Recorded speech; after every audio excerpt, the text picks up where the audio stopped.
Je vais essayer de répondre aux questions qui ont été posées.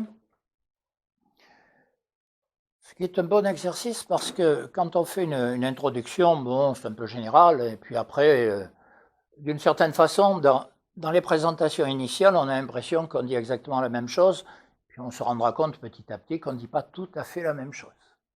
Bon. Pourquoi la constituante ? Parce que nous estimons, et là effectivement peut-être avons-nous une différence fondamentale, que la Constitution actuelle est à bout de souffle,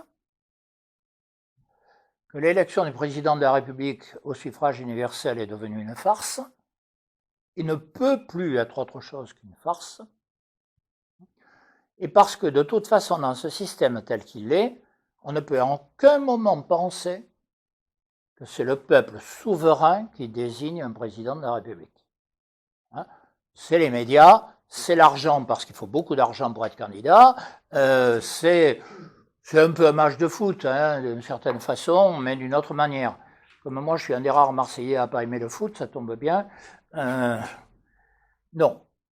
Nous pensons que le système actuel ne permet pas l'expression populaire, réellement, et que donc il y a possibilité, nécessité de reconstituer le peuple dans toute sa souveraineté. C'est ça l'idée de la constituante.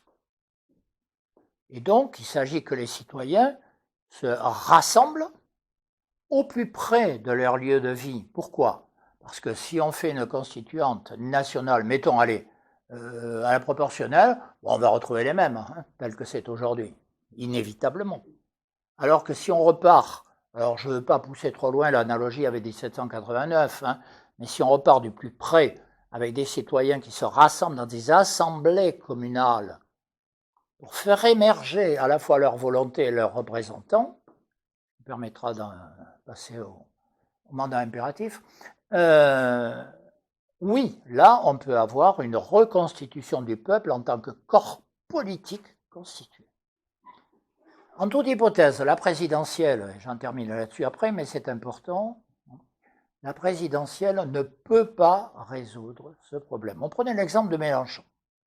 Bon, je dirais pareil sur les autres dont on a parlé. Il y a ça dans son programme.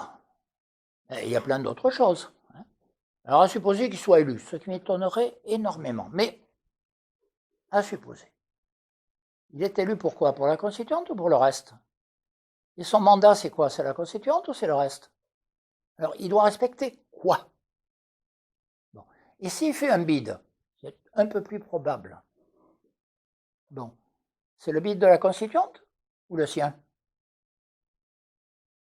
Donc, nous ne voulons pas lier l'idée de la constituante à cette élection qui nous paraît, disons, en commun avancé. Voilà. Nous pensons qu'il faut sortir de cette idée-là. Il faut absolument en sortir parce qu'on ne reconstituera pas le peuple sur cette base, quelles que soient les qualités ou les défauts. Moi, j'ai pas envie de rentrer dans ce débat-là parce que d'abord, ce sera le débat présidentiel et nous refusons ce débat présidentiel. Nous allons dire, et vous avez nos textes là, il faut remplacer l'élection présidentielle par l'élection d'une constituante. Alors, vous me direz, on ne va pas voter là-dessus. Non. Quand il y a eu des changements fondamentaux en France, 89, 48, 1875, ils se sont fait pourquoi ? Parce qu'à un certain moment, l'idée l'a emporté sur le reste. Donc, il n'y a pas de raison de penser qu'il faut absolument passer par l'élection. En revanche, en aucun cas, nous ne sommes hostiles, au contraire, au système du suffrage universel. Nous pensons par exemple que les idées de tirage au sort sont des idées antidémocratiques, à combattre, profondément à combattre, parce qu'elles sont hostiles à la volonté populaire puisqu'elles ne peuvent pas s'exprimer. Les gens tirés au sort, c'est les gens tirés au sort. C'est des gens, ce n'est pas des citoyens. Ils ne sont plus citoyens à partir du moment où ils sont tirés au sort. Ils sont citoyens quand ils baignent dans le contexte général de la citoyenneté.